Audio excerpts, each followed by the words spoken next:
Nous allons donc passer 1 heure et demie ensemble pour nous interroger sur ce qu'est être chrétien et français aujourd'hui, français et chrétien. Dans quel ordre, quel sens est-ce que ça a, quelles sont les difficultés que cela peut présenter pour nous tous. Et nous le faisons autour de 3 invités qui ont accepté d'être avec nous aujourd'hui. Dom Paul Préau, bonjour, merci d'être là. Vous êtes le modérateur général de la communauté Saint-Martin. Modérateur général, ça veut dire chef? C'est ça. Voilà, donc, qui est une communauté qui a été créée il y a 40 ans, qui est une association de prêtres et de diacres qui, je crois, vit ensemble, mais est envoyée dans les diocèses au service de ceux qui le souhaitent. Il y a 94 prêtres et diacres de votre communauté, si j'en crois votre site internet, et une centaine de séminaristes, ce qui fait de la communauté Saint-Martin un gisement très, très fécond de prêtres français. Natacha Polony, bonjour.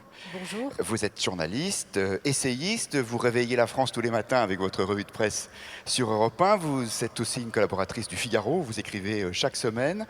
Vous avez beaucoup d'autres activités, je ne les citerai pas toutes, mais notamment une émission, votre émission qui s'appelle Polonium et qui n'a pas encore repris, mais qu'on retrouve sur Paris Première une fois par semaine.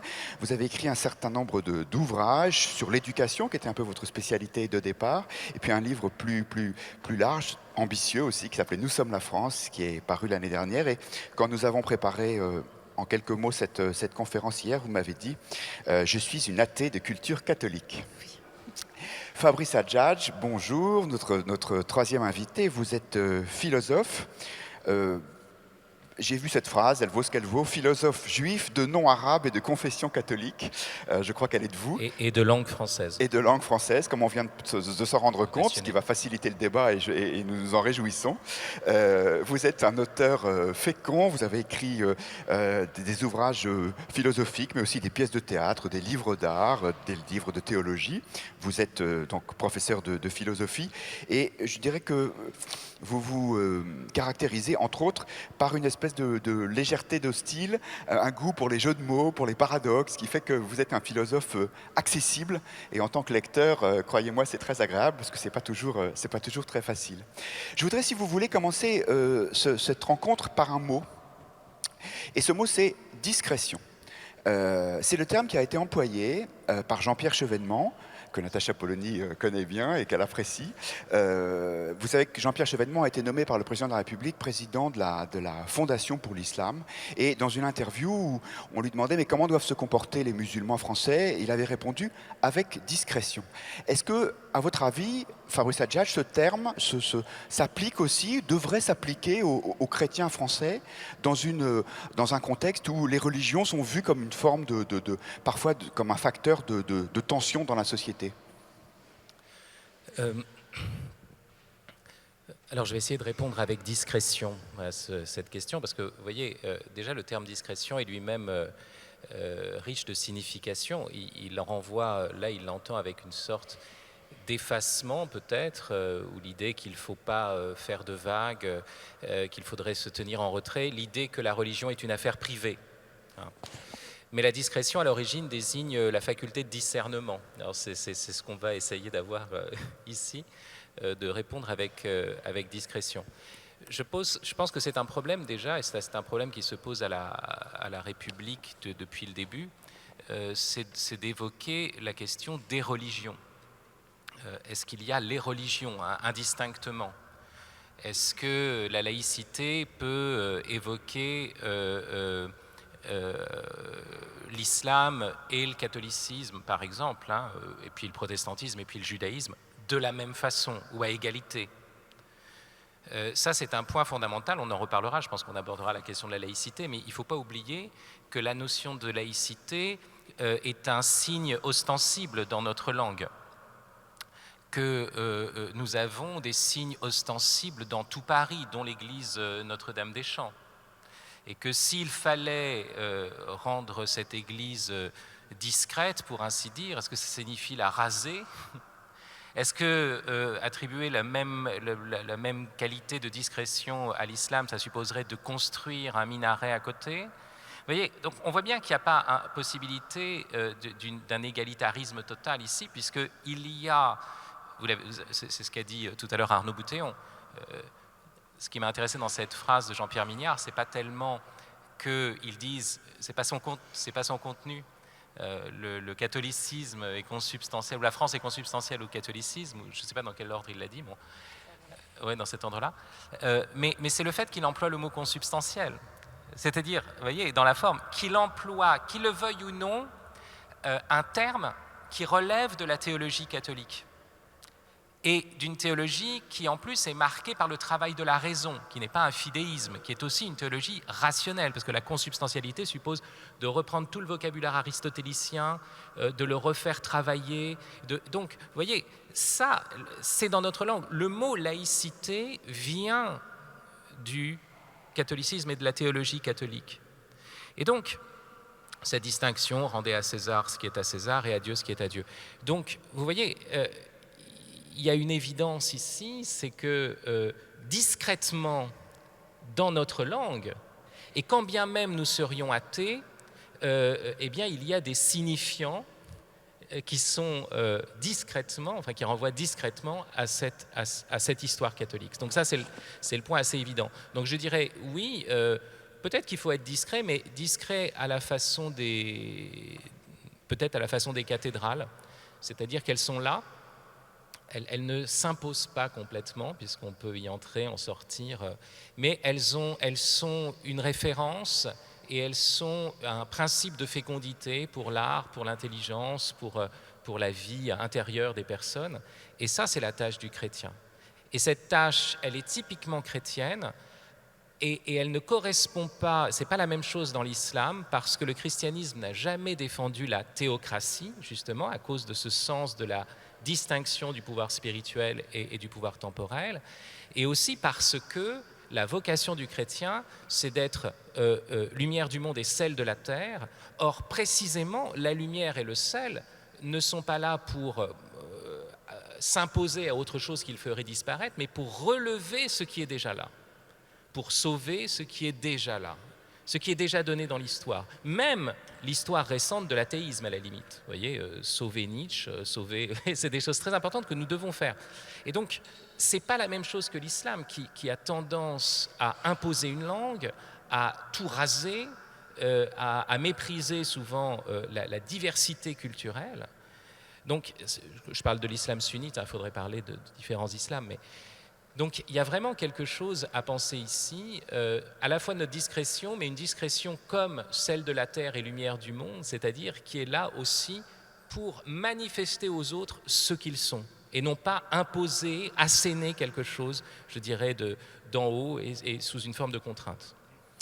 Non, Paul Préau, je voudrais vous poser la même question, et avec une autre question très, très concrète, un peu basique, c'est une question de journaliste. Votre communauté a choisi, pour ses membres, d'être visible avec le port de la soutane. Pourquoi ce choix, et comment est-ce que ça s'articule avec cette notion de discrétion? Alors d'abord, je voudrais rebondir sur ce que vient de dire Fabrice. Quand vous avez posé la question de la discrétion tout à l'heure, je pensais à deux phrases de l'Évangile. La première, c'est le Christ qui nous dit « Ne faites pas vos actions pour vous faire remarquer des hommes avec leurs larges phylactères, qui se mettent sur les places publiques, qui veulent les premières places. » Et puis de l'autre côté, celle qu'a citée d'ailleurs Fabrice, c'est « Vous êtes la lumière du monde et on ne met pas la lumière pour le mettre sous le boisseau. » Donc discrétion ne veut pas dire invisibilité. Discrétion, c'est plutôt, s'il fallait utiliser une autre image évangélique, c'est celle du grain de sénévé. Il y a une semence qui est déjà présente, le déjà là, il y a quelque chose qui est déjà donné et qui est appelé à se déployer et à grandir. Alors l'habit, pour nous, il signifie, de fait c'est un signe, il signifie quelque chose, il signifie pour un prêtre sa consécration totale. Dans le panel des habits que le Saint-Siège demande pour les prêtres, bien, il y a sur le clergyman, la soutane fait partie de ces habits, donc on est, je dirais, dans la norme. Évidemment, c'est une norme qui est un peu énorme, parce que ça prend beaucoup de tissus et beaucoup de... Mais l'idée, c'est pour nous, les Saint-Martin, c'est une reconnaissance d'une famille spirituelle. Mais c'est vrai que, je le voyais dans les rues de Paris hier, les gens regardent. Quand vous allez prendre un pot au bar du coin, les gens, évidemment, s'interrogent. Et en même temps, ce signe demande à être expliqué Récemment, j'étais à la Poste et en faisant la queue derrière le guichet, j'ai un jeune de 17 ans qui m'a demandé « Vous êtes avocat ?» Donc je me suis dit, tiens, le signe n'est pas si visible et pas si parlant, donc il demande lui aussi à être expliqué, et que le témoignage d'un chrétien ou d'un prêtre ne passe pas seulement par son habit, mais plutôt par sa conformité de sa pensée et de son agir au Christ. Être un témoin vivant et pas simplement un signe qui se promène dans les rues, ça ne suffit pas. Natacha. Il me semble, pour ma part, qu'on ne peut comprendre ce terme discrétion que si l'on comprend exactement ce qu'a été l'histoire de la laïcité en France. Vous rappeliez à juste titre, Fabrice Adjage, que finalement, cette laïcité s'est petit à petit installée dans un rapport dialectique avec la religion catholique. Bien sûr qu'elle en découle philosophiquement et qu'il n'y a pas de hasard à ce que la laïcité soit apparue dans un contexte catholique, dans un contexte chrétien plus largement. Pour autant, disons que la laïcité en France ne se comprend que comme une reconquête d'un espace qui est un espace public, qui se veut neutre, parce que dans l'espace public, nous sommes citoyens. Ça ne veut pas dire qu'il faille effacer les signes de la religion. Bien sûr qu'il ne s'agit absolument pas de s'imaginer qu'on devrait raser les églises, interdire aux prêtres de porter une soutane, absolument pas. D'autant plus qu'il y a dans les religions monothéistes cette idée du martyr, du témoignage. Il faut témoigner de sa foi parce qu'elle est un message, bien sûr. Simplement, nous sommes dans un pays qui est de culture catholique, qui porte cela dans toute son histoire, mais pas seulement, malgré tout, et il faudrait de temps en temps le rappeler, il n'y a pas que des racines chrétiennes en France, il y a des racines qui sont au moins aussi puissantes qui sont les racines grecques et romaines, dans ce qui fait notre vie quotidienne. Rome est omniprésente dans tous nos concepts, dans notre droit, dans notre façon de concevoir ce qu'est la République. Pas seulement Rome, le Vatican. Non, j'entendais Rome, j'entendais les bonnes vieilles vertus romaines et la République. Mais, pardon, j'aurais dû préciser. Simplement, cette discrétion qui est demandée, c'est celle qui consiste dans l'espace public à ne pas se vivre comme un individu qui va mettre en avant ce qu'il est, mettre en avant son identité, car c'est le travers typiquement moderne, et c'est à cela que nous sommes confrontés aujourd'hui, le fait qu'il ne s'agit plus seulement de témoigner d'une foi. Aujourd'hui, il s'agit de dire « moi, je suis cela ». Moi, je suis chrétien, moi, je suis musulman, et j'ai aussi mes racines, mon histoire. Et ce travers-là est profondément destructeur de toute société. Et il doit être distingué, je pense, de la simple volonté pour un croyant de témoigner de sa foi. Et c'est pour cela d'ailleurs que le fait que des prêtres choisissent la soutane, le fait qu'on puisse voir des habits religieux dans l'espace public, pour ma part, ne me dérange absolument pas, d'autant plus qu'il s'agit là de gens qui ont choisi une vocation qui est totale. Il ne s'agit pas, pour des laïcs, justement, d'afficher ce qu'ils sont, parce que cela, c'est une façon de l'imposer aux autres. Et la discrétion est un simple principe de politesse. Vous citiez tout à l'heure la lumière sous le boisseau, et c'est d'ailleurs très intéressant parce que, me semble-t-il, l'idée que ta main droite ignore ce que fait ta main gauche et cette phrase du Christ sont dans le Sermon sur la montagne qui résume à peu près justement cette vision-là qui est une vision extrêmement complexe. En effet, il ne s'agit pas de porter sa foi et de porter sa vertu en étendard, parce que c'est un principe d'humilité. Et en même temps, ce principe d'humilité et cette façon de vivre sa foi rayonnent. Il n'y a pas besoin d'en faire affichage. J'avais l'autre jour un débat avec une jeune fille voilée qui me disait, avec un air presque provoquant, « Est-ce que mon voile vous choque ?» Je lui ai répondu, votre voile me gêne parce qu'il signifie que vous, en tant que femme, vous êtes coupable du désir que vous suscitez. Mais c'est aussi, et elle me répond, vous n'avez rien compris, c'est par humilité que je le porte. Je lui dis, je connais la phrase de la sourate du Coran. En effet, la croyante doit être humble et donc rabattre sur ses atours son voile. D'abord, il n'a jamais été question de cacher les cheveux. Et surtout, quelle est l'humilité qui consiste à venir montrer à tous, regardez comme je suis pure, regardez comme je suis pudique. Est-ce vraiment une humilité? C'est possible dans un monde où toutes les femmes portent le voile et où donc on se fond dans la masse. Ici, il ne s'agit pas de se fondre dans la masse. Et c'est la même chose, je pense, pour toutes les religions, et dans un contexte où l'islam, aujourd'hui, est une religion qui, pour certains, poursuit un dessein politique, alors toutes les religions doivent s'interroger sur ce principe d'humilité et de discrétion et le faire coïncider avec cette culture qui est là et qu'on ne va pas supprimer. Dans Paul Préau, je voudrais rebondir sur ce que disait Natacha Polony sur l'identité. Pour les chrétiens, leur foi, leur catholicité est au cœur de leur identité. Et en même temps, le risque et le danger de ça, c'est effectivement de s'enfermer là-dedans, dans ce qu'on appelle par facilité le communautarisme. Donnez-nous 2-3 recettes, quelques clés. Comment est-ce qu'on fait pour être pleinement catholique et pleinement français? On voit bien que dans un environnement qui est quand même de plus en plus hostile, il faut bien le dire, on suscite plus de ricanement que d'admiration. Enfin, d'une manière générale, il y a heureusement des exceptions. On a tendance à se replier sur nous-mêmes. Comment est-ce qu'on fait pour éviter cette rétractation tout en étant nous-mêmes? Tout d'abord, sur les moqueries qu'on peut recevoir, je me fais souvent la remarque, est-ce que je la mérite ou pas? Parce que parfois, quand on se moque d'un croyant, il doit se poser la question, est-ce qu'il est vraiment cohérent avec ce qu'il montre de sa foi? Vous, ça vous arrive? Vous faites l'objet de moqueries? Oui, de temps en temps. Oui, je me suis fait cracher dessus. Une fois, ça fait 27 ans que je suis prêtre, une seule fois. Souvent, vous voyez, encore hier, dans la rue, une personne, je ne sais pas si elle était chrétienne ou pas, est venue me confier plutôt une intention de prière.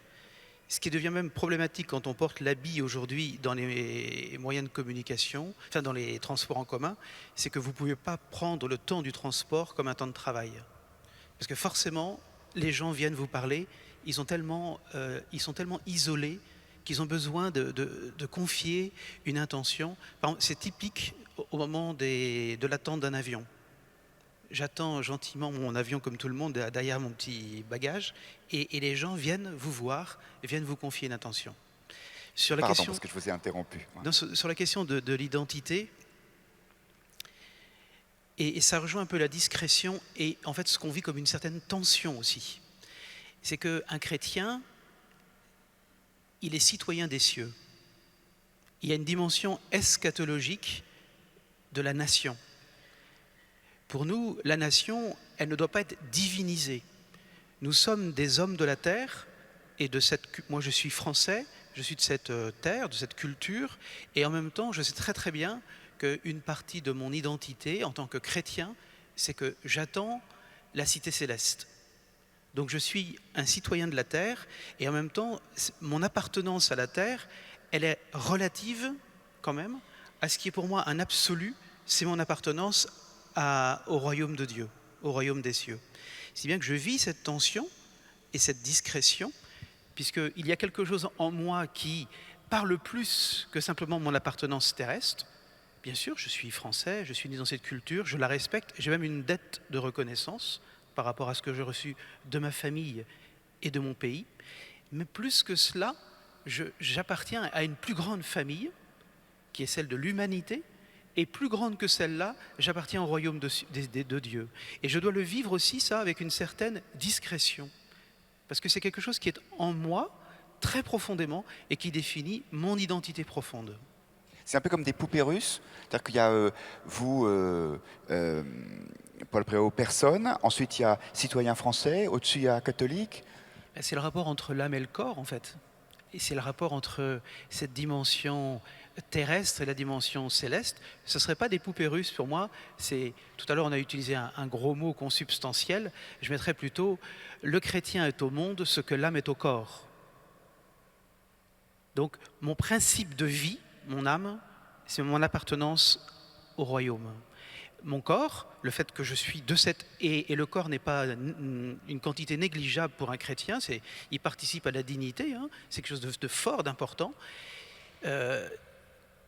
Mon corps, il doit être animé, guidé par cette dimension spirituelle. Fabrice Adjadj, comment on fait pour ne pas s'enfermer? Moi, je trouve très intéressant que le chrétien, finalement, se pose toujours cette question. Vous posez la question « Comment être chrétien et français ?» Et le fait même qu'on pose cette question est déjà une réponse, parce que ça montre une chose, c'est que l'identité chrétienne ne peut jamais devenir identitaire. Vous voyez, quand dans les lettres persanes est posée la question « Comment peut-on être persan ?» Finalement, c'est une question qu'on se pose face à l'étranger. Le persan, c'est l'autre. C'est une question que pose le français devant le persan. Voilà, mais comment est-ce qu'on peut être persan? Alors que le chrétien se pose la question pour lui-même. Comment puis-je être chrétien? Ça montre qu'il y a une dimension profondément critique. Vous savez que dans les confessions, Augustin dit je suis devenu une question devant toi. À la différence de toute une entreprise, je dirais, philosophique qui a, comment dire, l'initiative de la question et qui interroge, mais qui, en interrogeant, se sent d'une certaine façon souveraine et donc elle domine le monde, c'est moi qui suis le maître de la question. Le chrétien est d'abord celui qui est questionné par Dieu, qui est appelé et qui est questionné et qui se questionne à partir de là. Et donc, notre identité, comme elle vient d'une grâce, comme elle est reçue, c'est jamais une propriété pure. Ça, c'est très important. C'est pour ça qu'on ne cesse de se poser la question « Comment puis-je être chrétien ?» Et à l'intérieur de cette question, et cette question se change en prière, et nous ne cessons de demander à Dieu de l'être vraiment, de nous donner la grâce. Donc, on ne peut jamais se l'approprier d'une manière orgueilleuse, finalement.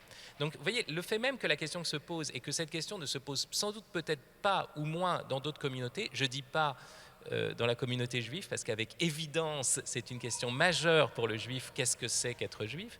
Mais en revanche, on peut se poser la question de savoir si les musulmans s'interrogent de la même façon. La deuxième chose que je voulais dire, j'aurais une vision un peu différente de Don Paul Préau, et c'est normal, parce que je pense qu'il y a une profonde diversité chrétienne. Natacha Polony l'a souligné déjà, cette diversité majeure qui n'existe dans peu d'autres religions finalement, enfin je ne crois pas, entre le clerc et le laïc.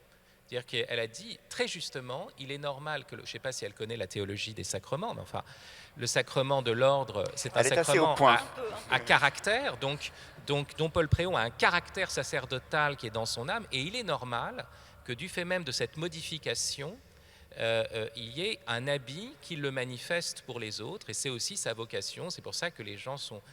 Voilà, soit lui crache dessus, soit lui confie une intention, mais c'est ça sa vocation, c'est d'être le paratonnerre, le punching ball et le moulin à prière. Voilà. Bon, ça c'est normal. Le laïc, c'est pas la même chose. Le laïc, c'est normal que je m'habille, enfin voilà, je suis pas là pour montrer à tout le monde. La sanctification du monde par le laïc se fait comme par le dedans. Ouais, donc on a un avantage déjà sur les prêtres, c'est que les prêtres, vous voyez, ils se disent comment est-ce qu'on va rejoindre le monde? Mais nous, on est déjà dans le monde. On n'a pas à se poser cette question. Et on a à être chrétien à l'endroit où on a été appelé. Le problème des cathos qui se disent « Ah mais je suis catho, comment est-ce que je vais rejoindre le monde ?» c'est qu'ils se sont déjà cléricalisés. Que déjà, ils pensent qu'ils sont cathos quand ils sont dans l'église, parce que ce sont des laïcs engagés, entendez par là, engagés sur un mode clérical, donc désengagés de leurs responsabilités dans le monde. C'est ça le problème du laïc engagé. Vous voyez, ça. Mais la chose que je voulais rajouter quand même, c'est que moi je le vois différemment. Je dirais mon appartenance à la France, mais aussi, parce qu'il faut être concret là-dessus, au peuple juif, voilà, mes parents, tout ce qu'on a reçu qui est lié à une contingence liée à la naissance, c'est une appartenance divine. C'est-à-dire que c'est une providence qui a fait que je suis né français. Et donc, quand j'ai foi dans le Dieu créateur, je dois reconnaître qu'il m'a créé ainsi, dans ce lieu, dans ce temps, avec cet héritage, et que je dois faire avec. Le grand danger pour le chrétien, c'est une sorte de marcionisme, de gnosticisme, qui fait que la foi en Dieu se détache du fait de la naissance et de la création, et qui fait que tout d'un coup, on va chercher un ciel complètement séparé de la terre et on va avoir tendance à déserter notre époque. C'est-à-dire qu'on va dire, ah, si nous étions à l'époque de la chrétienté, le Moyen-Âge, c'était chouette et tout. Non, mais c'est une bêtise profonde. C'est un mépris de la providence divine qui m'a fait naître français. Donc, c'est une appartenance divine. Et déjà, ça me fait relativiser le fait d'être français au sens où vous le disiez, c'est-à-dire, bien sûr, c'est pas Dieu, la France, je suis d'accord avec vous, mais en même temps, c'est divin, parce que c'est Dieu qui m'a mis dans ce temps-là et dans ce lieu-là, et c'est là que j'ai à faire mon œuvre. Le temps est court, mes frères. Vous allez crever bientôt, autant que vous êtes, certains plus rapidement que d'autres, apparemment. Je fais de la pub pour un livre de Fabrice Adjadj qui s'appelle Réussir sa mort. Non, mais ce que je veux vous dire, c'est que voilà, tant que vous avez la lumière, vous avez votre tâche à faire à l'endroit. Le laïc, c'est ça sa force, c'est qu'il est appelé à l'endroit où il est. C'est ça qui est génial. Et c'est ça qu'il faut comprendre. Ça, c'est la réponse à quelque chose qu'on pense souvent quand même en disant c'est quand même pas simple d'être catholique en France en 2016. Ça n'a jamais été simple. Ça n'a jamais été simple depuis le début. Regardez les apôtres, le merdier. Mais à l'époque où on a construit cette église, c'était quand même plus facile. Je veux dire, l'église était partout. C'était pas plus facile parce qu'il y avait une autre ambiguïté qui était là, qui était la confusion. Et puis on était plus nombreux. Non, le grand danger, c'était la confusion. C'est une chose qu'a bien vu, par exemple, un auteur comme Kierkegaard, même s'il est tombé dans l'extrême inverse. Mais c'est la confusion entre le fait d'être chrétien et l'état civil. Et non, je veux dire, c'est toujours un combat d'être chrétien. Et donc ça devenait une identité identitaire. Bien sûr, on avait des fonds, on pouvait construire des églises, mais au prix de quelle collusion avec le pouvoir en place, à partir du moment où on était l'establishment, ça posait un problème. Où était vraiment cette radicalité de la pauvreté évangélique, cette distinction des pouvoirs? Donc on a eu un retour de balancier avec le laïcisme, parce qu'il y a eu un moment une sorte de cléricalisme très fort et où il y avait une collusion entre le politique et le religieux. Une collusion, je dirais, presque de type islamique, ça existait.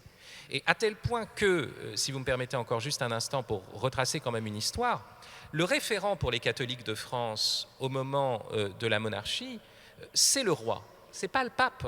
On détestait le pape, on se méfiait du pape comme un pouvoir étranger. C'est pour dire la collusion. Le roi, très chrétien. Et la grande question des catholiques de France après la fin de la monarchie, c'est de dire, mais qui est notre référent? Donc il faut nécessairement être royaliste, donc il faut nécessairement... Et en fait, toute la démarche des deux conciles, Vatican Ier et Vatican II, c'est ce que montre très bien Philippe Pérossocine, le Rimbaud de la philosophie politique. Il est mort à très jeune, à 37 ans. Il a fait un livre magnifique qui s'appelle « Catholicisme et démocratie ». C'est que Vatican Ier dit, vous savez, c'est l'infaillibilité du pape, c'est de dire, attention, le référent, c'est le pape. Et Vatican II dit, allez-y dans le monde, n'ayez pas peur. C'est-à-dire, on retrouve le référent, on dit, c'était pas le roi, c'est le pape d'abord. Mais après, à l'endroit où vous êtes, c'est là que vous êtes appelé. D'où ce qu'on a appelé la promotion du laïcat, mais pensez justement que le laïc n'a pas besoin de cette collusion du pouvoir spirituel et du pouvoir temporel pour être ce qu'il est. Natacha Polony, comment est-ce que vous nous voyez, nous, chrétiens, dans la France d'aujourd'hui? Est-ce que vous trouvez que les chrétiens prennent leur juste place dans le débat public? Est-ce qu'ils se mêlent d'affaires qui ne les regardent pas? Ou est-ce qu'au contraire, ils sont trop timorés? Je pense à cette phrase de notre confrère Franz-Olivier Gisbert qui disait à force de ne plus vouloir être différents, les catholiques ont fini par ne susciter que de l'indifférence. Franz-Olivier Gisbert, par là, finalement, démontre qu'il est totalement, justement, dans cette double appartenance et que même, quels que soient ses choix spirituels, il est imprégné de culture chrétienne. Comme nous tous, la seule solution serait de l'admettre et de le vivre sereinement. Le drame aujourd'hui pour me semble-t-il, pour l'Église chrétienne, pour les catholiques de France, c'est le fait que la laïcité a été confondue avec l'inculture. Quand on peut prendre un prêtre en soutane pour un avocat, cela veut dire que tout ce qui est ici a totalement disparu. Cette église est là au milieu de Paris. Les Français ne savent pas ce que ça signifie. Ils seraient incapables de comprendre ce qui est raconté sur ces tableaux. Et ça, c'est extrêmement grave parce que c'est grave pas pour les chrétiens, pas pour les catholiques, c'est grave pour les Français. C'est grave pour ce qu'est la France et pour ce que sont les êtres humains qui y vivent et qui sont amputés d'une partie de leur héritage. Donc si l'Église catholique, de mon point de vue, d'athée attaché à la laïcité, si l'Église catholique a une mission aujourd'hui, c'est avant tout de faire revivre cette part culturelle de la chrétienté. Parce que pour le reste, il me semble que les catholiques sont suffisamment actifs, qu'ils portent leur message de façon plus ou moins sereine, de façon plus ou moins parfois défensive, parce qu'ils ont l'impression d'être mis peut-être en concurrence avec d'autres religions. Je suis toujours très frappée de voir à quel point on a vu apparaître dans le vocabulaire journalistique le terme communauté catholique qui n'existait pas avant. On parlait de différentes, on parlait des catholiques, on parlait des protestants, maintenant c'est la communauté catholique. Pourquoi? Parce que ce terme de communauté, qui a été employé au départ pour les musulmans ou pour d'autres groupes ethniques, petit à petit est en train de déteindre sur l'ensemble de la société. Ça me semble profondément dangereux, le summum étant quand l'agence France Presse signe une dépêche reprise par tous les journalistes sans même se poser la question du vocabulaire et des mots, à propos de la rixe, de l'incident à Cisco en Corse, bagarre entre communautés maghrébines et corse. C'est-à-dire qu'il y a maintenant une communauté corse en Corse, ce qui est quand même le comble de la stupidité. Donc ça se serait passé... Ça, c'est la souverainiste qui parle? Non, c'est pas la souverainiste. Est-ce qu'on parlerait d'une communauté bourguignonne si ça s'était passé en Bourgogne? Ou est-ce qu'un jour, on va expliquer que c'est une bagarre entre la communauté maghrébine et la communauté française? Auquel cas, ça veut dire que notre pays est mort, notre nation est morte. Ça veut dire qu'on estime que des gens qui vivent sur ce territoire n'appartiennent plus à la seule communauté qui soit, la communauté nationale qui nous permet de vivre tous ensemble avec ces strates identitaires dont vous parliez, parce que bien sûr, ce sont différentes strates. Nous appartenons tous à différents groupes humains, nous nous rattachons à différentes pensées, à différentes spiritualités, suivant les moments de notre existence. Et il y a des moments où nous allons être proches de certains groupes et nous pouvons nous en détacher et nous devons être libres de nous en détacher. Aujourd'hui, nous sommes dans un monde qui enferme chacun dans une seule communauté, donc dans une seule strate identitaire, et on demande à ces gens de coller à ce qu'ils sont censés être. La liberté, c'est de pouvoir à un moment donné être différent de sa différence. Ce n'est pas parce qu'on est d'origine maghrébine qu'on est obligé d'être à jamais le musulman qui ne mange pas de porc à l'école, à la cantine, qui se met à part, qui va ensuite suivre tous les codes de cela. On peut à un moment s'en détacher. Eh bien, je pense que les chrétiens ont peut-être aujourd'hui plus de facilité à vivre cela, peut-être parce qu'ils y ont été forcés, parce que justement la laïcité s'est construite contre eux. Mais je voudrais juste aussi ajouter quelque chose. J'ai beaucoup apprécié, Fabrice Adjage, ce que vous nous avez dit de votre être au monde, parce qu'il me semble que la seule façon, là aussi, de vivre sereinement nos différentes appartenances, c'est de nous souvenir avant tout que nous sommes incarnés ici et maintenant dans un lieu, que ce lieu est doté d'une lumière spécifique, que nous sommes sur une terre spécifique, un air qui est particulier à chaque endroit. C'est peut-être le seul véritable droit du sol. Je crois profondément à la théorie des climats de Montesquieu. L'être humain est façonné par les lumières qu'il a vues, par l'air qu'il a respiré, qui nous fait comprendre les mœurs, les modes de vie de l'endroit où nous sommes. Quand nous nous déplaçons sur Terre, nous emportons bien sûr notre histoire et notre mémoire, mais nous devons comprendre le lieu où nous arrivons Parce que la façon dont nous allons agir, dont nous allons nous nourrir, dont nous allons vivre au milieu des autres, est dictée par ce lieu, par tout ce qu'implique la géographie. Et surtout dans un pays comme la France où il y a une telle diversité géographique et où justement nous avons une richesse de climat. Et c'est à partir de là qu'ensuite on peut vivre sereinement toutes les autres strates de son identité, simplement si on respecte le sol, cette terre, ce monde, quelle que soit la croyance, que l'on pense en effet que c'est l'œuvre de Dieu, qui a fait en sorte que le monde à cet endroit-là soit ainsi, ou que l'on pense que tout cela relève de la nature, d'une nature qui nous dépasse parce qu'elle sera encore là une fois que nous n'y serons plus. Et donc, le minimum est de respecter ce qui dépasse le cadre de notre simple vie. Moi, je voudrais juste ajouter quelque chose, parce que cette expression « être différent de sa différence », mon idée, c'est que son enracinement est justement ce que j'ai essayé de dire, c'est-à-dire dans cette pensée d'être sauvé par grâce, et donc dans cette pensée très profonde qu'on ne trouve quasiment pas ailleurs, mais enfin, qui a été profondément développée entre la nature et le surnaturel, sachant qu'il ne s'agit pas de relation de contrariété, justement.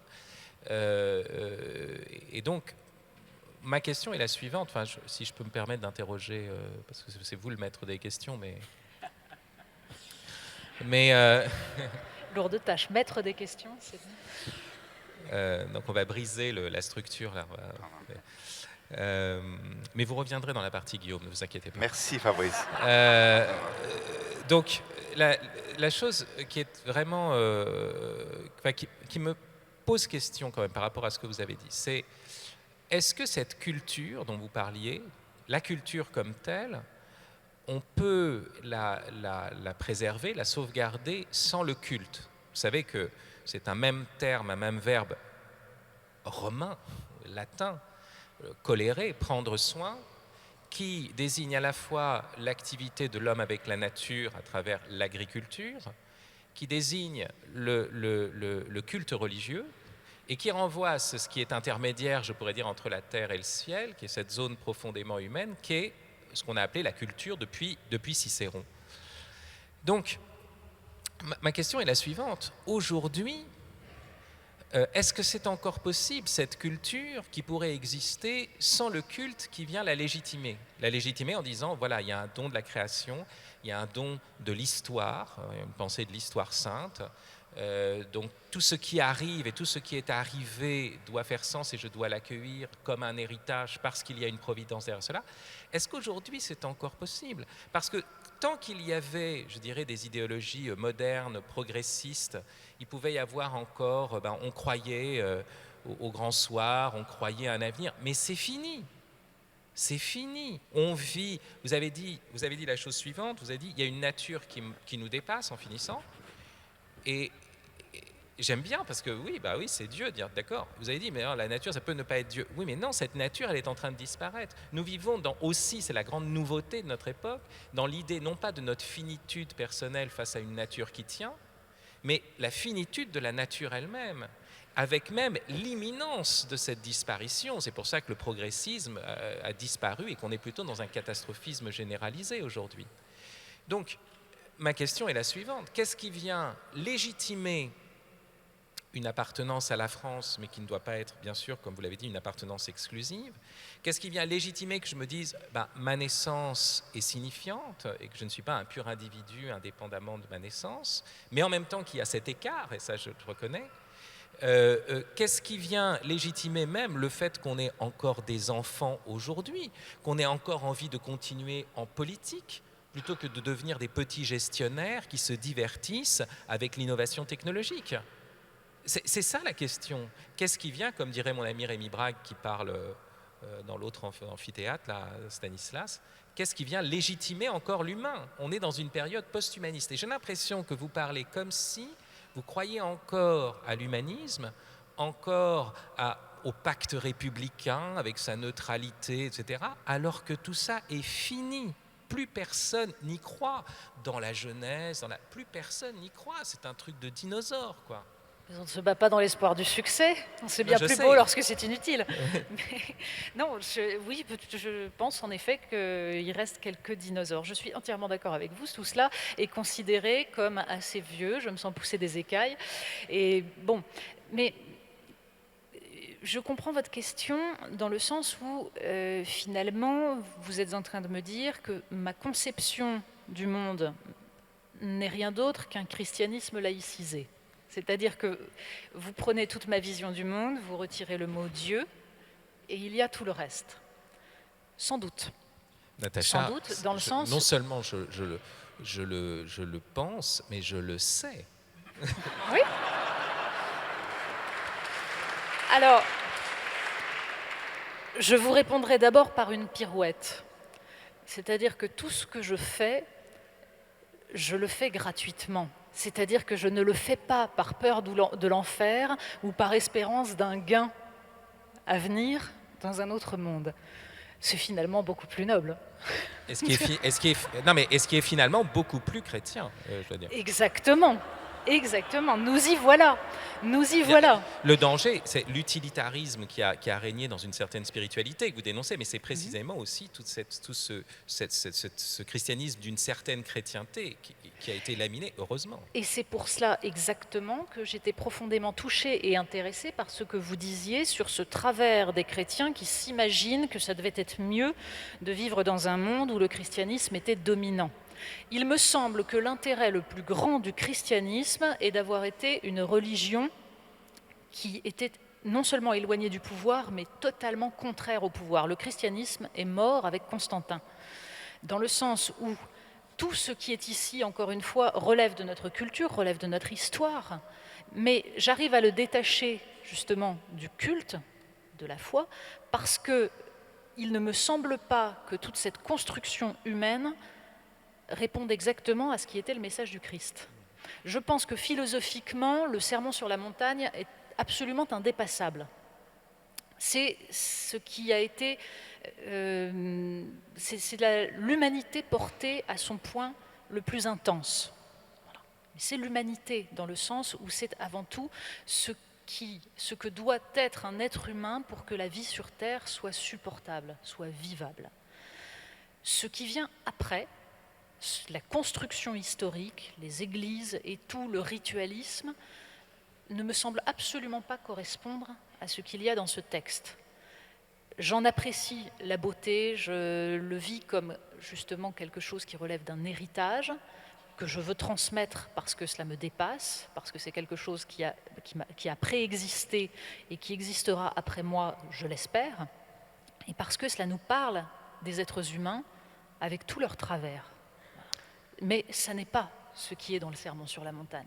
Et c'est en cela que j'arrive totalement à détacher les deux. Ensuite, dans la vision que je peux avoir de ce qu'est cette nature qui nous entoure, là encore, vous allez m'expliquer sans doute que je suis vaguement déiste ou panthéiste. Je n'ai pas besoin de mettre le mot Dieu là-dessus, parce qu'il me semble que nous appartenons à un cycle naturel, nous sommes un élément d'un tout, je crois au cosmos, c'est-à-dire à l'univers harmonieux, et dont nous devons préserver l'harmonie. Nous avons totalement perdu de vue cela, et ce qui m'intéresse dans le christianisme actuel, c'est la résurgence d'un mouvement de décroissance. C'est là, sans doute, la plus grande redécouverte de la part des chrétiens, quelque chose d'immense, et j'ai été assez peu étonnée, mais assez attristée de voir, lors de la publication de l'encyclique du pape François Laudato Si', des chrétiens que je connais m'expliquer que bon, ce pape était formidable. Évidemment, ce qu'il raconte là est un peu fantaisiste, en tout cas, ça n'est pas applicable. Mais bon, sinon, il est très très bien parce qu'évidemment, il rameute les foules, etc. Mais en revanche, aller jusqu'à faire de la décroissance, aller jusqu'à revenir sur notre mode de vie, notre confort pour préserver cette nature, ça, il faut quand même pas exagérer. Et surtout, si ça doit détruire des intérêts financiers qui sont bien installés, s'il faut pour cela aller contre le patronat, le grand patronat, les multinationales qui sont en train de détruire consciencieusement cette planète, surtout pas, c'est l'ordre établi. ces chrétiens-là me semblent avoir un énorme problème d'incohérence intellectuelle. Donc je pense que s'il y a une voie aujourd'hui pour le christianisme, elle est là, et dans ces cas-là, nous nous retrouverons, parce que même si moi je ne mets pas le mot Dieu sur cette nature et sur ce cosmos, je pense que nous en sommes un des éléments, que puisque je suis poussière, je reviendrai à la poussière, mes atomes se disperseront et réintégreront ce cycle de vie et de mort, et que donc je n'aurai pas cessé d'exister, je serai toujours là. Après, il y aura la possibilité pour d'autres peut-être de perpétuer mon souvenir, je l'espère. Ça n'est pas gagné. Donc Paul Préau, au moins, je n'aurais pas vécu, encore une fois, pour le simple cadre de ma petite vie qui est absolument minuscule. Pour reprendre, j'espère sans trop caricaturer ce que vient de dire Natacha Polony, et c'est très fréquent, on l'entend presque tous les jours, il y a ce côté... D'abord, ce qui compte, c'est le cosmos, c'est cette espèce d'harmonie naturelle dans laquelle on doit se fondre. C'est pas la peine de rajouter tout le reste. Et puis, de dire que l'Église, avec ses dogmes, sa morale, s'est éloignée du message originel de l'Évangile. Qu'est-ce que vous répondez à ça? Parce que c'est une question qu'on nous pose à peu près une fois par semaine. Alors en tout cas, j'ai apprécié votre regard sur le discours sur la montagne. Je trouve ça... c'est la première fois que j'entends quelqu'un de laïque, enfin d'athée, me le dire. Donc ça me touche. Par contre, je pense que dans le discours sur la montagne, ça va plus loin que cela, au moins. En particulier à la finale, si vous lisez Matthieu 5, 48, « Soyez parfaits comme votre Père céleste est parfait », c'est-à-dire que forcément, ce monde-là n'est pas fermé sur lui-même. Mais ça, c'est ma foi, bien sûr. Et pour moi, il faut aussi se poser la question de d'où je viens. Donc, est-ce que c'est simplement le fruit du hasard que je sois sur cette terre? Tout à l'heure, Fabrice disait il y a un dessein providentiel. Tout à l'heure, je n'opposais pas d'ailleurs mon appartenance à la nature et la dimension plus surnaturelle, et en particulier cette dimension eschatologique. C'est que moi, je crois profondément que Dieu a créé la terre, il nous l'a confiée, d'où Laudato Si, d'où un certain nombre de réformes que veut le pape actuellement, mais qui en fait ne sont pas en rupture par rapport à ce qu'avaient dit Benoît XVI et Jean-Paul II, etc. Je trouve quand même qu'il y a une continuité, et en particulier sur cette terre qui est pour moi comme une ébauche de la terre à venir. Vous voyez, moi je ne peux pas faire abstraction, bon, c'est normal, de cette dimension d'éternité qui est en nous, et qui est aussi pour moi non pas quelque chose qui m'échappe de l'ici-bas, mais au contraire quelque chose qui vient réveiller mon désir de correspondre au dessein du Créateur. Donc ce n'est pas une vision où, puisque je suis fait pour l'éternité, je me lave les mains des réalités d'ici-bas, mais c'est au contraire, la réalité d'ici-bas est voulue par Dieu, et je dois m'y engager, je dois être un bon gestionnaire d'une certaine façon, et l'orienter vers cette dimension totale qui est Dieu. Alors par rapport au dogme... Et à cette complexité qui est une espèce de... Dans les cours de marketing, on appelle ça une barrière à l'entrée. C'est-à-dire que dans une société déchristianisée, ce qu'est l'Église catholique, c'est cette espèce de monde un peu hermétique par rapport à la simplicité de l'Évangile. Alors c'est sûr que entre la quintessence évangélique, la beauté évangélique, et puis disons le déploiement dans l'histoire, il y a certainement eu des pages qui ne sont pas dignes de l'Évangile. Ça, le nier, ce ne serait pas honnête. Par contre, je pense que, c'est pour ça que tout à l'heure je vous ai parlé du grain qui doit se déployer. J'aime beaucoup, moi, la théologie de Saint Vincent Ferrier qui nous rappelle que tout est contenu dans la parole, et cette parole doit, au fur et à mesure du temps, se déployer par la conduite de l'Esprit Saint. Le Seigneur nous l'a dit d'ailleurs dans l'Évangile, tout ce qu'il nous a dit est vérité pour nous dans l'Évangile, mais l'Esprit Saint vous conduira vers la vérité tout entière. Donc il laisse aussi un champ à notre intelligence, à notre raison, d'explorer cette parole de Dieu, cette richesse de la parole de Dieu, pour essayer de comprendre ce que je vis aujourd'hui. Mais cette compréhension de l'aujourd'hui ne peut pas se faire, selon moi, en oubliant cette visée vers laquelle Dieu me conduit. Donc une vision purement, je dirais, seulement de l'ici-bas. L'ici-bas est sous-tendu pour moi par la dimension d'éternité à laquelle Dieu m'appelle. Fabrice Adjach, quand on a passé quelques minutes au téléphone avant cette table ronde, vous m'avez dit attention qu'on ne réduise pas notre rôle de chrétien à des leçons de morale. Mais elle est belle, la morale chrétienne, non ? Oui. Alors je vais répondre à cette question. Je voudrais juste. J'ai sûrement mal compris ce que vous m'avez dit. Oui. Non, vous avez raison. Je déteste la morale. Non, et je suis professeur de philosophie morale. Bon. Mais par accident, hein, vraiment, c'était pas mon appétit qui m'a tourné vers ça. Mais je dois dire, d'abord, je voudrais reprendre deux choses. D'abord, je voulais dire que Natacha était assez culottée de dire que finalement l'Église s'était éloignée de la simplicité évangélique, alors que justement, ce qui fait je dirais pas cet écart, mais le fait qu'il y a eu des éléments qui se sont ajoutés, c'est précisément le fait qu'on assume l'héritage romain. Puisque les vêtements, les choses, enfin tout ça vient de ce que vous aimez par ailleurs. Donc ça, c'est la première chose. La deuxième chose, c'est que vous avez parlé du cosmos harmonieux. Je comprends ce que vous voulez dire. Et de toute façon, je dirais c'est moins la notion d'harmonie que l'idée d'une sorte de gratitude par rapport au fait que voilà, nous sommes en lien. Nous vivons avec 100 fois plus de bactéries dans le corps que de cellules. Donc nous sommes un écosystème, nous sommes sans cesse en relation. Et donc il y a vraiment, je dirais, une sorte de gratitude dans le sentiment de dépendance qu'on doit avoir. Voilà. Et ça, je comprends tout à fait. Mais l'idée d'un cosmos harmonieux, c'est quelque chose qui s'est développé dans notre société parce qu'on est dans un monde hyper technologique et que désormais la nature, nous la voyons sur des fonds d'écran et on aime la petite grenouillette, les petits les animaux sauvages depuis notre fauteuil. Mais la nature n'est pas si harmonieuse que cela. Au Permien, par exemple, qui est une période géologique très ancienne, 90% des espèces disparaissent. Au Crétacé, il y a encore des disparitions. Donc l'extinction de la biodiversité, c'est un phénomène qui existe aussi dans la nature.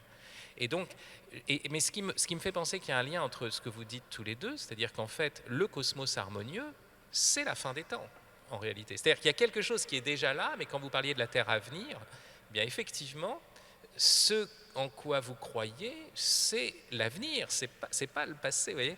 Ouais, je sais pas, mais bon, je vais juste, mais c'est pour essayer. Puis en plus, vous êtes très bien comme vous êtes. Moi, je vous aime beaucoup. Je pas du tout, cherche pas du tout à vous convertir. Alors là, c'est le dernier truc qui me viendra à l'idée. Maintenant, je vais répondre à la question. Alors, non, c'est vrai, très bien, on l'aime, Natacha. Mais sur la question de la morale. C'est ce qui a été très bien dit, je pense, sur la question aussi du sermon sur la montagne. Le sermon sur la montagne, vous avez dit, il y a en plus le fait d'être « soyez parfait comme votre Père Céleste est parfait ». Mais c'est impossible. Ou du moins, ça n'est pas une possibilité humaine, à l'évidence. Donc, qu'est-ce que vient révéler le christianisme? La première chose, ce n'est pas de nous donner des préceptes de telle sorte qu'on va les appliquer et que dans cette sorte de dignité un peu romaine qu'on voit chez certains, nous sommes, vous voyez, des hommes forts, etc. Nous avons respecté le précepte, etc. Hélas, tout un certain catholicisme a transformé le christianisme comme cela. Et même la lecture de l'Évangile, au lieu de voir les drames, au lieu même de lire l'Ancien Testament avec ses incestes, avec ses trucs, on nous extrait des petites vignettes morales pour nous dire, voilà, ça va vous protéger, vous serez de bons pratiquants, vous serez... Bon, ça c'est terrible. C'est terrible. Il y a une dramatique d'abord dans l'Évangile, dans la Révélation. C'est d'abord une dramatique avant d'être une morale. Et ce que je veux dire par là, c'est qu'il y a d'abord la révélation que nous avons foiré, quoi. Dès l'origine, nous avons foiré. Nous sommes tombés dans l'immoralité. Nous sommes pécheurs. Et nous avons besoin d'être sauvés. Donc être sauvé, c'est le domaine pas d'abord de la morale, mais de la miséricorde. Et de cette miséricorde qui se moque de la morale, comme le dit, se moque du jugement, comme le dit l'épître de Saint Jacques. Donc ça, c'est la première chose. Il n'y a pas de moralisme chrétien. Mais maintenant, il y a une certaine moralité chrétienne. Je ne vais pas nier, ce terme est très beau, hein, c'est simplement, ça renvoie aux mœurs. Mais je dirais que l'impératif dans le christianisme découle de l'indicatif. C'est-à-dire qu'on n'est pas en train de dire, voilà, tu dois, et ce tu dois vient écraser l'être donné. C'est d'abord une hospitalité à l'être donné, à la femme pécheresse chez le Christ. Donc je dis, voilà, mais simplement à cet être donné, je dis, regarde quelle est notre situation. Regarde, bon, toi, tu as des problèmes, moi aussi. Regarde, on ne peut pas se sauver nous-mêmes, on est tous pécheurs. Il y a cette solidarité des pécheurs entre eux aussi. Mais dès qu'on reconnaît cette solidarité, déjà, on prend de la distance. Hein, parce que voilà. Et donc, c'est à partir de cet indicatif de notre situation commune, qui vaut pour vous aussi, pour Natacha, pour Guillaume, pour moi, pour nous tous, cet indicatif d'une certaine forme de misère, mais aussi de dons extraordinaires qui viennent en nous, dont on sait très bien qu'ils ne sont pas simplement le fruit de nos mérites et de nos labeurs, qui sont liés à un héritage, voilà. Eh bien, tout cela conduit à une manière d'être, une manière d'agir. Et c'est pour ça que je dis que l'impératif découle de l'indicatif. Et ça n'a rien à voir avec ces sortes de morale du devoir, comme elle se déploie d'ailleurs chez Kant, hein, et comme on va la voir par la suite, et même dans une certaine manière de penser la morale républicaine, les valeurs, voilà, bon, et où en fait la valeur s'oppose à la vie d'une certaine façon et vient l'écraser. Et c'est pas du tout chrétien. Le Christ, il est la vérité, mais il est le chemin, donc ça veut dire qu'il y a un mouvement, il y a une dramatique, c'est pas stable, et puis il est la vie. Il est la vie, c'est son nom, ultimement. Dès qu'on s'éloigne de la vie, au nom d'un système de pensée, d'une série de préceptes tellement figés qu'ils écrasent au lieu de sauver, eh bien, c'est plus le Christ. En même temps, dans Paul Préau, pour prendre un exemple très, très bien connu, se dire la famille, c'est un homme, une femme et leurs enfants, ça, c'est pas faire de la morale ou c'est pas un précepte, c'est plus que ça. Donc, nous, chrétiens, il est normal qu'on se mouille pour ce genre de thème? Plutôt, oui. Non, ça c'est un donné justement qui dépasse la volonté de l'homme et de la femme. C'est pas à nous de dicter ce qu'est justement cette première cellule de la vie telle que Dieu l'a voulu. Et c'est pour ça qu'on la défend. Donc, vous voyez, c'est pas nous qui avons pensé que l'homme et la femme constituent cette cellule, enfin cette communion qui va permettre de donner la vie. C'est pas un point de vue parmi d'autres. C'est pas un point de vue parmi d'autres, non. Est-ce que vous, comme prêtre, vous jugez, et ma question est sans ironie, comme étant aussi un professeur de morale quelque part? Est-ce que ça fait partie de votre mission? Moi, je ne suis pas professeur de morale, ni de philosophie morale, je suis professeur de théologie. Et je pense par contre que non, j'ai beaucoup aimé la distinction qu'a fait Fabrice sur l'indicatif et justement l'impératif, que ça renverse un peu la vision kantienne. Mais c'est aussi dans la logique pour moi du discours sur la montagne qui commence par la béatitude, c'est-à-dire le désir qu'on a tous d'être heureux et de marcher dans la voie du bonheur. Ce qui nous habite, c'est ça, c'est de vouloir vivre dans ce bonheur. Et d'une certaine façon, le Seigneur nous donne la clé de ce bonheur qui est lui-même, hein, qui est de vivre la conformité avec ce que lui nous a enseigné et surtout de ce qu'il nous donne à vivre de lui-même en nous. Parce que par le baptême, il nous habite et nous voulons vivre de cette vie qu'il nous donne. Il y a un mot qu'on n'a pas encore exploré depuis le début de cette table ronde, c'est l'espérance. on vous a épargné ce matin la litanie déprimante sur la déchristianisation de la France. Il y a un nouveau prêtre ordonné pour 7 prêtres qui meurent. Les églises sont vides, sauf ce matin. Et ça, c'est une grande joie quand on est en face de vous, je vous le dis en passant. Est-ce que vous avez de l'espérance en vous tout le temps, Fabrice Adjadj, comme chrétien au XXIe siècle, ou est-ce qu'il y a quand même des moments où vous vous dites c'est dur? C'est pas le tour de Natacha de parler, là? Non, alors J'accumule. Je veux bien que vous posiez les questions. J'ai tout en tête. Je vais répondre point par point. Non seulement il pose les questions à ma place, et en plus il décide de l'ordre des réponses. Alors je reprends le pouvoir. Non, je suis un mauvais élève, vous avez dit, je suis pas oui, bon en morale. Je vois ça, donc je vous pose la question à vous, et après je la poserai à Natacha, si vous êtes d'accord, cher Fabrice.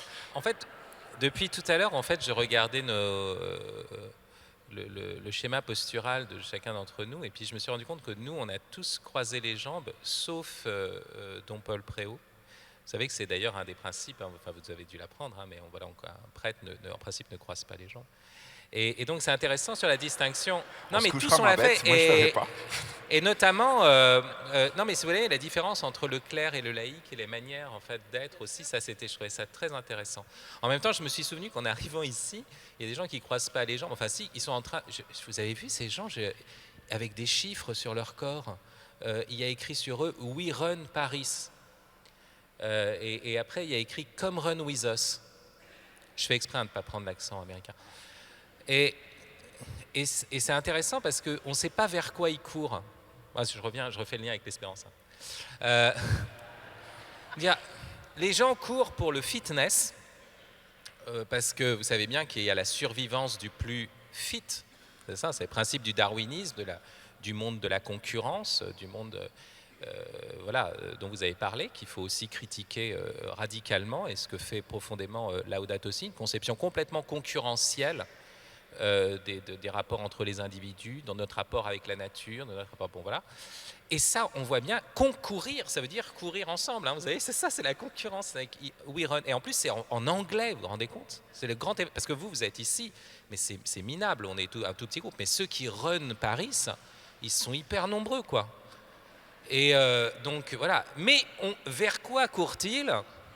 Même cette formule grammaticale « courir Paris », je ne sais même pas ce que ça veut dire. C'est-à-dire, tout est faux. C'est-à-dire l'anglais, le fait que c'est de l'anglais, qui parle de Paris, le fait que c'est une tournure grammaticale énigmatique, et le fait qu'on ne sait pas vers quoi on court. Bon. Donc,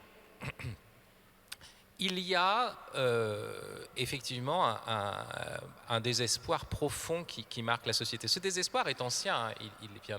L'optimisme du progressiste est une forme de désespoir, de désespérance, puisqu'on s'imagine qu'on va s'en sortir tout seul à la force du poignet, si vous voulez. Bon, c'est aussi une forme de désespérance.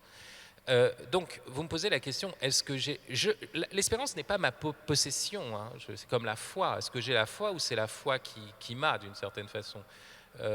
Moi, j'aimerais bien, sous certains rapports, ne pas être chrétien. Ça m'arrangerait pour beaucoup de choses qui ne sont pas extraordinaires, mais enfin bon. Par exemple? Mais qui sont agréables. Alors... on n'a pas tout compris là, il faut que vous soyez plus précis. Mais voilà, mais si j'y peux rien. Voilà. Alors, la question de l'espérance, il faut bien distinguer l'espérance et l'espoir. L'espoir, c'est une passion humaine qui existe à différents niveaux, mais c'est l'idée qu'on pourrait obtenir ce qu'on désire moyennant un certain secours. Vous voyez, l'espérance va au-delà du simple désir parce qu'on se rend compte qu'on n'a pas la force par nous-mêmes, mais qu'on a besoin d'un adjuvant. Voilà, c'est ça la définition de base de l'espérance. Donc ce qui est beau dans l'espoir, c'est qu'on a besoin des autres, ou d'un autre, ou d'une force exceptionnelle, ou de quelque chose qui n'est pas de l'ordre, je dirais, courant. Donc on est dans cette situation, dans l'espérance, où on est altéré et où on a besoin des autres. Voilà. L'homme qui espère, c'est un homme dont l'identité n'est pas identitaire, justement, il ne peut pas s'affirmer et se poser par lui-même, mais son identité est altérée et il sent qu'il a le besoin d'un secours. La grâce, mais aussi la société de ses frères et sœurs, etc.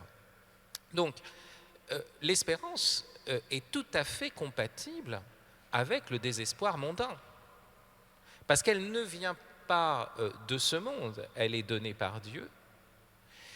Et alors, ça signifie que la fin du monde, l'Apocalypse, ce n'est pas un problème pour le chrétien. On pourrait dire même que le christianisme commence presque après la fin du monde. Enfin, ça ne pose aucun problème. Mais le danger, et c'est ce qu'a très bien relevé Natacha Polony, c'est que à partir de là, on pourrait dire, donc on se désintéresse du monde, donc nous parions sur un au-delà, ici c'est le cloaque condamné à disparaître. Mais non, c'est ça aussi, c'est-à-dire que l'espérance, elle est opérative. C'est-à-dire que je n'ai pas besoin, et vous l'avez dit d'ailleurs, il ne s'agit pas de réussir, etc. Je n'ai pas besoin de la sanction de l'histoire, ni de me dire demain la société va devenir chrétienne, ou demain Natacha va se convertir, ou demain, j'en ai rien à faire, enfin c'est pas ça mon truc. Mais j'ai à être ce que j'ai à être, et à l'être pleinement, avec une plénitude de vitalité, vous voyez, en dehors de la sanction de l'histoire. Si j'ai des enfants, d'ailleurs je dois indiquer que sur un papier qu'on m'a envoyé, on a dit que j'avais 4 enfants. Je ne sais pas qui a écrit ce papier, enfin en tout cas pendant qu'il avait le dos tourné, j'en ai fait 3 autres. Et vous êtes performatif. Ça c'est agréable, mais c'est permis aussi. Hein. Alors, mais ce que je veux vous dire, c'est que est-ce que je fais des enfants parce que je me dis ils vont vivre dans une société merveilleuse, voyez, ils vont pas souffrir, ils vont pas. Mais non, je sais bien qu'ils vont souffrir, je sais bien que ça va être un désastre, quoi. Mais j'espère qu'ils sont pas là. Mais c'est aussi c'est une merveille, c'est un miracle et misère en permanence. Mais ce que je veux dire ici, c'est que je sais que c'est pas seulement pour le temps, c'est pour l'éternité. Mais en sachant que c'est pour la vie éternelle que je fais ça, vous voyez, j'ouvre dans le temps un chemin au milieu de la mer. Regardez l'histoire de Moïse. Si la mère de Moïse se disait, de toute façon, on fout les enfants au fleuve, c'est pas la peine d'avoir un enfant en plus, j'ai déjà Myriam et Aaron, ça me suffit. Et non, vous voyez, parce qu'elle a une foi dans un avenir radical, absolu, qu'elle réouvre l'avenir. Elle accepte d'avoir un enfant parce qu'elle a cette foi en Dieu, mais ça joue sur le temps.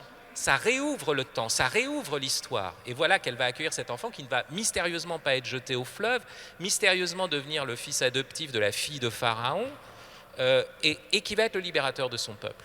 Donc nous avons une force, l'espérance est une force d'initiative dans l'histoire.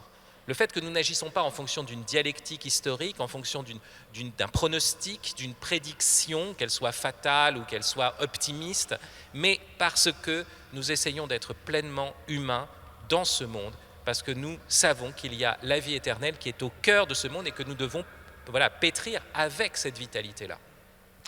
Natacha Polony, si ma question est trop personnelle, vous n'y répondez pas, mais vous courez pourquoi? Alors, We Run Paris m'évoque irrésistiblement la dernière phrase écrite par Saint-Exupéry la veille de sa dernière mission. Il écrit une lettre avec ces mots « La termitière future m'épouvante et je hais leur vertu de robot. Moi, j'étais fait pour être jardinier. » La vertu des robots, c'est celle qui consiste à aller courir pour être performant, pour montrer qu'on est dynamique, qu'on maîtrise son corps, qu'on va maîtriser ensuite sa réussite. Et c'est ce qu'il y a de plus épouvantable dans la société actuelle. C'est-à-dire une autre forme de morale qui n'a plus rien à voir avec cette morale chrétienne et laïque, celle de Kant, pour laquelle j'ai une tendresse absolue parce que c'est celle qui a permis, qui a dicté à la France notamment toute sa conception de la bioéthique. C'est au nom de la morale kantienne que nous estimons que l'humain ne doit pas être traité comme un moyen, mais toujours comme une fin, et donc il y a un interdit absolu des limites posées à la toute-puissance de l'homme, notamment quand il s'agit de manipuler des cellules. Même si, en effet, ensuite je partage totalement votre vision de cette morale, mais simplement, je pense que nous avons évoqué tout à l'heure les actions du pape François. Pourquoi est-il enthousiasmant? Justement parce qu'il retrouve cette action dont vous parliez. Et je suis toujours un petit peu attristée de voir à quel point il est devenu étonnant pour beaucoup d'imaginer qu'un pape puisse laver les pieds d'une prisonnière.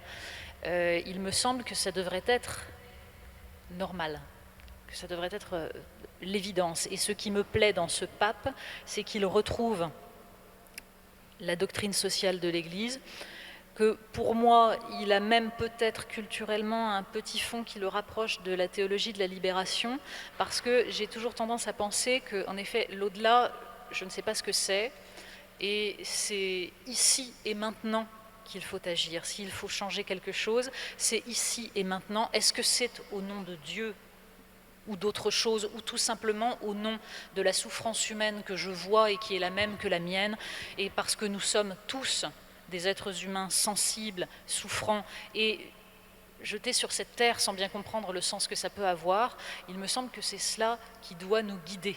Si certains y ajoutent Dieu, tant mieux.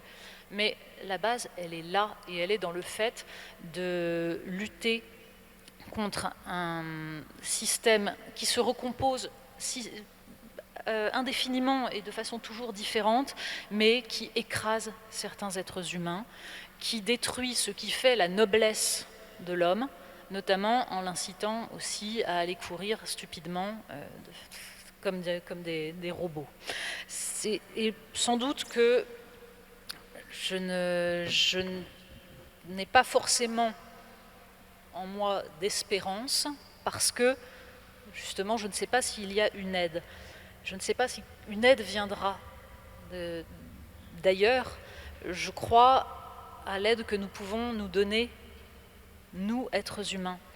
Je suis arrivée à ces réflexions par un parcours profondément sinueux qui partait de l'étude de la poésie et de ce constat que la poésie occidentale, qui naît avec le sentiment de la nostalgie, avec Ulysse pleurant sa patrie, se retrouve ensuite confronté à ce drame à partir du XIXe siècle, qu'est la mort de Dieu. Qui vient garantir le langage et la possibilité pour notre langage de nommer, de dire le monde, si Dieu n'est pas là? Si Dieu n'est pas là pour nous dire que quand je dis le mot fleur, je désigne bien l'être profond de cette fleur. C'est toute la poésie du XXe siècle, c'est toute la poésie qui part avec Mallarmé et qui ensuite justement se perd dans des choses absolument incompréhensibles et abstraites parce qu'il n'y a plus ce lien. Et derrière cela, il y a la quête du sens. Alors certains poètes l'ont résolu justement en assumant le sentiment d'exil, l'idée que le monde n'a pas de sens, puisque plus personne ne le garantit, ce sens, et que donc c'est dans la quête elle-même que je vais trouver ma patrie. C'est dans mon errance et mon questionnement sur cette errance que je vais trouver un sens. Eh bien, dans la façon que j'ai d'être au monde, il y a cela. Il y a l'idée que je ne sais pas si tout cela a un sens, mais je le reconstruis, je tente de le reconstruire par mes actions et aussi par la préservation de tout ce qu'il y a de beau dans ce monde et que je veux transmettre à mes enfants. Oui, moi aussi, je me dis que j'ai mis 3 enfants au monde dans un monde qui est absolument épouvantable et qui n'est pas forcément dans une phase d'amélioration. Mais ma responsabilité, c'est de tout faire pour changer ce monde. C'est de tout faire pour être à la hauteur, pour pouvoir dire que je n'ai pas laissé faire. Et sans doute que c'est cela aussi, construire du sens. Là aussi, une de mes phrases préférées de Saint-Exupéry, dans le plus beau livre qu'il ait jamais écrit, Citadelle. Donc, dans ce livre, qui est une sorte de méditation d'un roi sur son peuple, Saint-Exupéry fait parler le narrateur qui explique que une maison doit avoir un centre pour qu'on sache d'où l'on part et où l'on vient. Et qu'il faut construire l'espace de façon ordonnée, que les mots aussi ont un sens. Une étable, ce n'est pas une grange. Je ne range pas le foin dans l'étable, je le mets dans la grange parce que tout cela, justement, construit l'harmonie et construit du sens. Et il a cette phrase magnifique, il dit « Et je marche de fête en fête et d'anniversaire en anniversaire, de vendange en vendange, comme je marchais enfant de la salle du conseil à la salle du repos, dans l'éternité du palais de mon père où tous les pas avaient un sens. » Construire du sens, cela passe par l'ordonnancement des choses, et bien sûr que le ritualisme, notamment des religions, participe de cela. Mais quand on n'a pas quand on n'adhère pas à ce ritualisme, alors on construit le sens justement en essayant de redonner de la cohérence à ce monde qui n'en a pas et d'agir pour l'améliorer. Je disais, je n'ai pas forcément l'espérance, j'ai autre chose, j'ai la ferveur. La ferveur, c'est-à-dire l'enthousiasme, étymologiquement le feu divin, l'idée que même si tout cela ne réussit pas, j'aurais tenté de bâtir quelque chose. Saint-Exupéry, encore lui, dit dans Citadelle, invente un empire où simplement tout soit fervent. Voilà. Tous les jours se réveiller avec la ferveur, avec l'idée que l'on va changer le monde. C'est l'essence de la politique. La politique, c'est de vouloir changer la vie. Donc, je passe par la politique plutôt que par la foi et l'espérance, mais à mon sens, ce qui compte, c'est le résultat. C'est ce que nous aurons fait ici-bas. Encore une fois, j'ai aussi une tendresse pour les jésuites parce que je suis persuadée, c'est pour ça que je trouve le pape François éminemment intéressant, c'est que les jésuites finalement ont toujours mis en avant l'action évangélique. La question de savoir si Dieu arrive derrière m'a toujours semblé chez eux très relative. Ce qui compte, c'est ce qu'on fait. Et j'ajouterais à la ferveur, non pas la morale, mais la vergogne. C'est-à-dire le fait de se sentir exister sous le regard des autres, parce que c'est cela qui nous tient, et c'est cela qui nous donne la vergogne, c'est-à-dire à la fois le sens de l'honneur, la dignité, la pudeur, la honte. C'est cela qui nous rend des êtres civilisés, c'est-à-dire des êtres humains un peu plus humains. Avec la ferveur et la vergogne, je ne sais pas si j'arrive à atteindre la foi et l'espérance, mais au moins, j'essaye de trouver un sens. Merci beaucoup.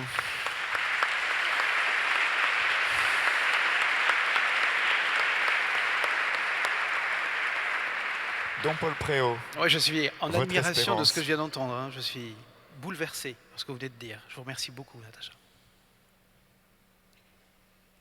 Votre espérance. Elle est dans le Christ. C'est lui qui m'a sauvé. C'est lui qui donne un sens à ma vie.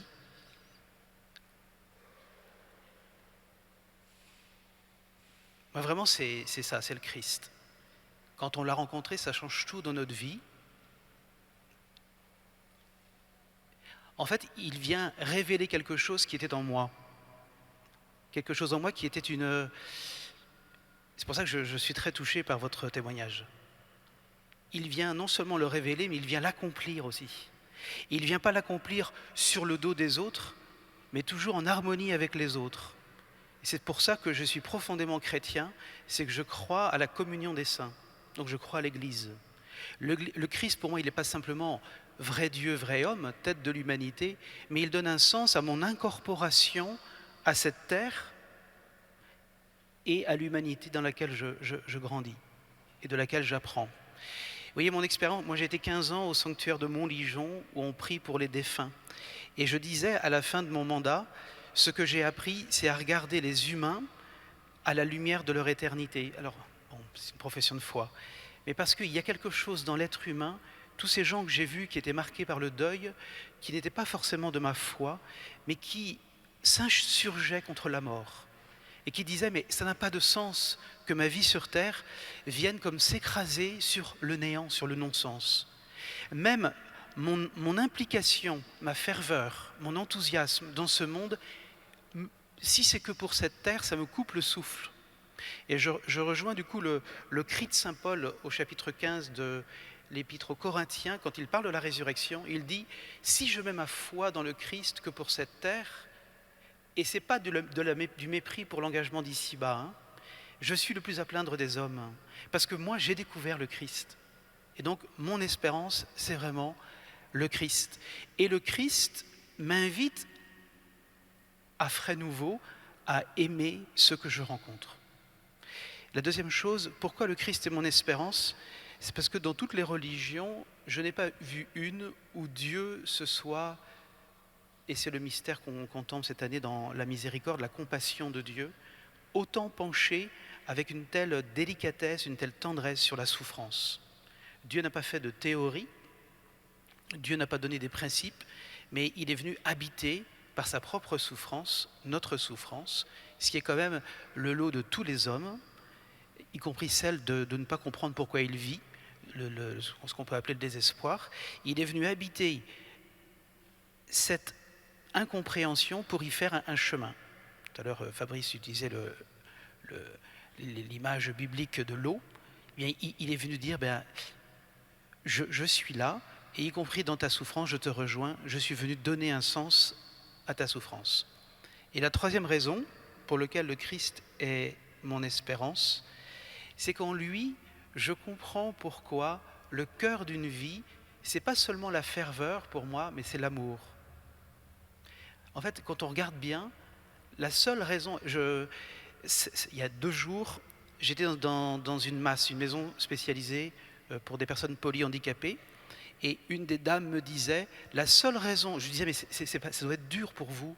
Je ne sais pas si elle est chrétienne. Hein, ça doit être dur pour vous d'être toujours avec des gens qui sont complètement détruits dans leurs conditions humaines. Et elle me disait, la seule raison pour laquelle je suis là, c'est d'aimer. Et je pense que pour un chrétien, c'est le cœur, puisque notre révélation, c'est que Dieu est amour. Et j'étais très frappé quand le pape Benoît XVI, que je connaissais un peu avant, de par sa position dans l'Église, de sa responsabilité, je me disais, mais qu'est-ce que ce Benoît XVI va nous pondre comme première encyclique? Alors je m'étais dit quelque chose, je ne sais pas, sur l'intelligence de la foi. Dieu est amour. Et une toute petite lettre, très courte. Dieu est amour. Et là, je trouve qu'on touche le cœur du cœur. Et c'est vraiment la raison. Ça, c'est mon espérance, en tous les cas. Et du coup, tous les actes d'amour qu'on est appelé à poser, et parfois ils sont difficiles, parce qu'ils impliquent un dépassement de soi, un renoncement à soi, un élargissement de soi, c'est quelque chose qui marque le temps et l'éternité pour moi. Un très très grand merci à tous les 3. Merci beaucoup. Merci.